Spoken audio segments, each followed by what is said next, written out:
What's up, Purist? It's Bob from Purist Motorsports. While 89 number 50's in paint, we were able to help out a friend with 88 number 616. The report was, well, okay, so let me step back. The first thing is, this car is actually a father-son project. It's one that is, I'd say, owned by somebody who's a big fan of the channel, somebody who's been following since the beginning, and his name is Ford. So I want to give Ford a shout out and say thank you for all the support. I get texts from his dad at times about certain things, but they reported this was the issue. When they accelerated, the car would dart left. When they put on the brakes, it would dart right. Obviously, it's a suspension issue. I think anybody would guess that, or potentially a brake caliper on one side pulling harder than the other, you know, that kind of. But with acceleration, led to a suspension point of some kind having a failure. That being said, there are things to watch out for when you buy these cars. Previous modifications that might not necessarily be something that should have been done, or they were subpar parts at the time. And what I mean by that last statement is this, is that these cars at one point, there were hundreds of manufacturers making pieces for them. These days, that quantity of manufacturers has dwindled because they're not as popular as, say, the new S550s and those kind of things. So manufacturers obviously are looking at profit margins. Other manufacturers that are still making parts for these cars are probably more looking at quality. Granted, they're more expensive because they are produced in smaller quantities. Two of them that I am aware of and have used parts from, one is Maximum Motorsports, the other is Griggs. There are a couple of others out there. I think Kenny Brown still makes a few things for these cars. So those kind of companies were in the long haul. They were not just in it to get a dime out of any enthusiast willing to throw money at them. So there are parts that got put on these cars 20 years ago that are now showing their age because they were subpar. They were not built with longevity in mind. They were built with profitability in mind. So keep that in mind when you buy something like this that is used, which they all are at this point. There may be some things that need to be removed and put back either factory or buy something that's better quality. So this car, what we found was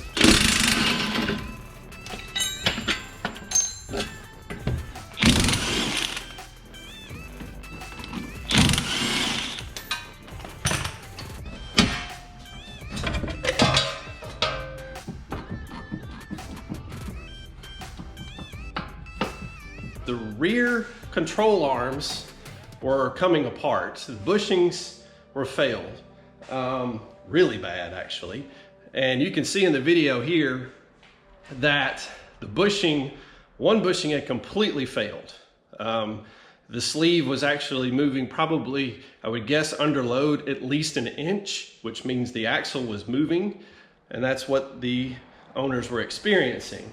So keep in mind that a lot of these older designs on these control arms like this use a two-piece bushing that is urethane, and they end up falling apart. You can actually, you know, well, if you wanted to spend a little time on Google, you could easily find hundreds of threads throughout Stang Net, Corral, you name any message board from probably 10 to 15 years ago on the failures when guys ran these really hard, especially at the drag strip. There's a number of people that end up in that same situation many years ago because they actually pushed the car really hard. A car like this that was just kind of driven and enjoyed, that takes a while for that bushing to it takes a while for that bushing to come apart. So watch out for that as you're purchasing these, even if it's just a regular 5.0. Watch out for that. The key is you'll notice On Maximum Motorsports, they use a 3-piece bushing, and that's really to allow that to not fail. It's very important to get the right design the first time. And so when you have companies that these control arms are, I don't think they're made anymore. The design looks something like, I can't remember who made them, but I just know that there are a lot of companies out there that made parts that no longer make parts because it's not profitable. So keep that in mind when you're looking at cars like this. This car now runs, and well, it drives like it's supposed to. I had a complete set of stock control arms to put back in this. At this point, the Saleen Mustangs, these cars aren't typically being modified as much as they are being collected. So a stock setup is put back on this. The upper control arms that I put in it are actually the heavy duty version with the heavy duty bushings. They're out of a later model. So the bushings are better. The lower control arms are a stock, a really nice set of stock ones that I had. And the car itself is just fine now.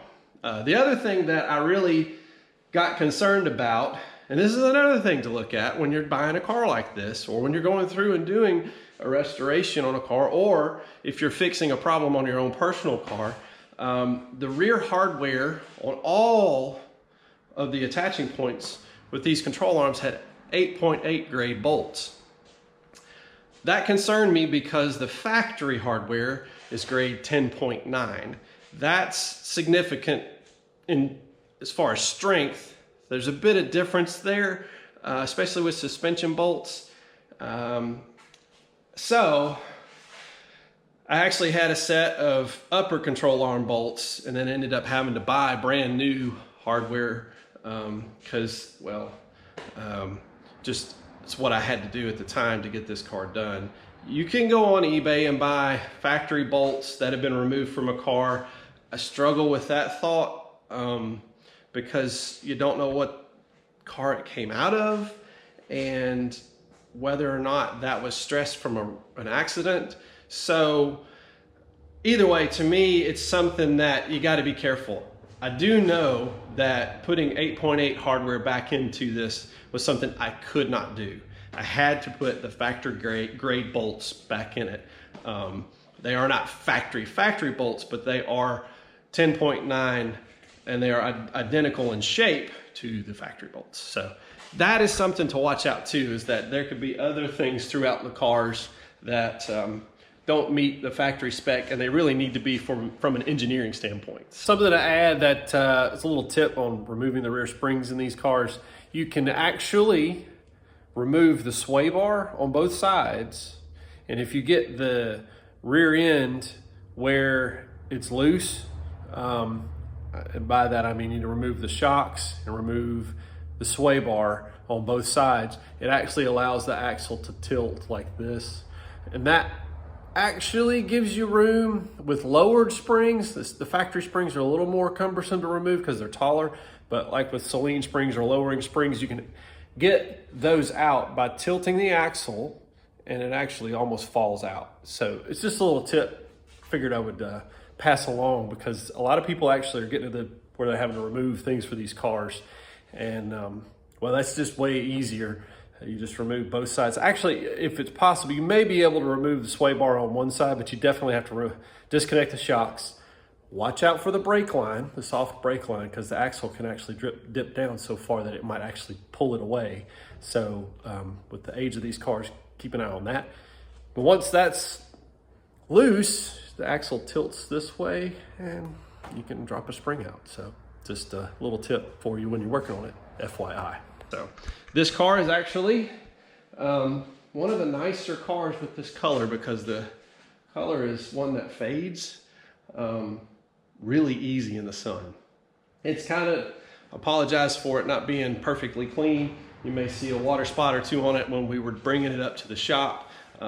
Actually carried it on an open trailer and it did get a little wet. So there's proof that when they get wet, they don't melt. But it's a very rare car with tan interior. That's something you don't see very often, is a tan interior Saleen. Most of them are gray, but there are tan and also blue.